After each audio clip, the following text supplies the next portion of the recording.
Okay, John, I'm going to try my best to show you what's going on with this thing because it's been very difficult. This here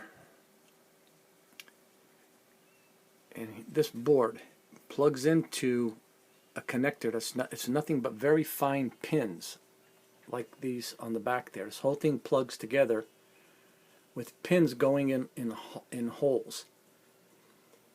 And the problem I had with it is every time I put it together, this board here, which is a long board, goes from top to bottom. I don't know if it's focusing too well. Give it a minute here. But anyway, the pins plug in the bottom and into another board in here in the center and on the top.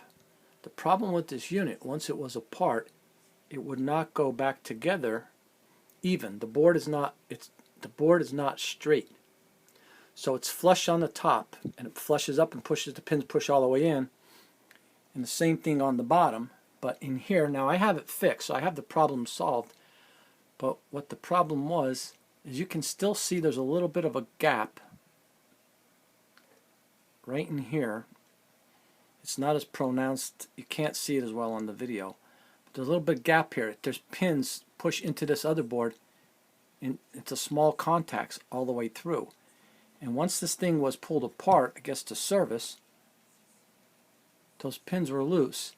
But it never quite, it just doesn't flush up, and there's nothing, pretty much nothing I can do to straighten out that board. Didn't realize it, what the problem was, but if you remember the last video, it just kept, every time I tapped it, it would, make this noise. So I knew something was loose. Well, what happened to bin, it was those pins. As soon as I figured out that the fact that this board wouldn't go in as far as it needed to, and I worked it as best I could to pull it and tighten it to make it go in. It solved that problem, but it was a very difficult mystery to me because every time I would have it working, every time I put it together, it'd start acting up again. Anyway, hope this video helps you.